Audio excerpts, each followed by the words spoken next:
Nous sommes arrivés aux propriétés d'une onde lumineuse.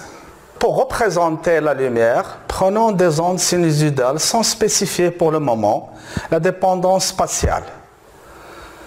S de R et de T égale à AM de R cosinus oméga T moins phi. Pour déterminer la dépendance spatiale, onde plane ou sphérique, on détermine les surfaces d'onde. Les surfaces d'onde sont des surfaces d'égale phase, c'est-à-dire phi égale à constante. C'est aussi le lieu des points qui ont mis le même temps de parcours depuis la source, ou bien même chemin optique L. Mais comment on détermine les surfaces d'onde? Pour les déterminer, on utilise le théorème de Malus. Dans un milieu isotrope, les rayons lumineux sont normaux aux surfaces d'onde. Prenons l'exemple d'une source de lumière ponctuelle S. Les ondes électromagnétiques émises par cette source sont des ondes sphériques. Si on se place loin de la source, l'ensemble des points qui ont fait le même chemin optique se confondent à un plan et l'onde se comporte comme une onde plane. On va faire une petite expérience. Prenons l'exemple d'une source de lumière ponctuelle. Cette source, par exemple. Les ondes électromagnétiques émises par cette source sont des ondes sphériques. Si on se place loin de la source, l'ensemble des points qui ont fait le même chemin optique se confond à un plan et l'onde se comporte comme une onde plane.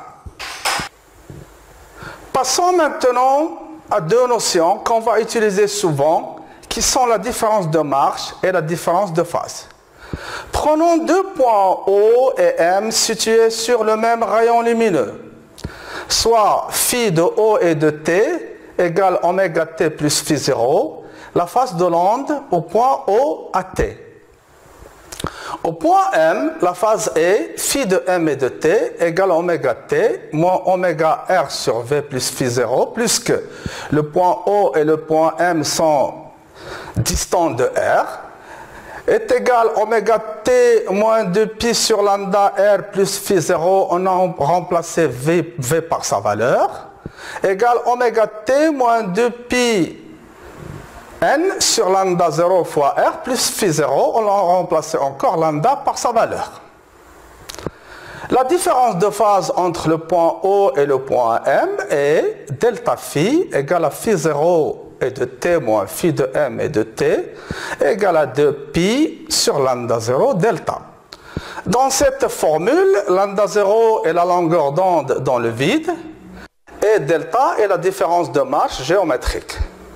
Ici, c'est le chemin optique OM égale à N fois OM, puisque les points O et M appartiennent au même rayon.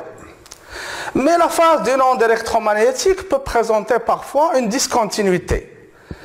La théorie de l'optique électromagnétique nous montre que la phase est continue pour une réfraction, c'est-à-dire le rayon vient sur un dioptre par exemple et passe dans un milieu d'indice N2.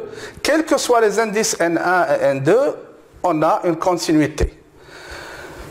Aussi, on a une continuité pour une réflexion sur un dioptre où l'onde incidente se propage dans le milieu d'indice le plus élevé, c'est-à-dire N1 supérieur à N2. Quand est-ce qu'on doit tenir compte de la discontinuité de la phase? Il faut le faire dans trois cas. Une réflexion sur un métal, une réflexion sur un dioptre où l'onde incidente se propage dans le milieu d'indice le plus faible, N1 inférieur à N2, et le passage par un point de convergence. En général, les points de convergence sont les foyers.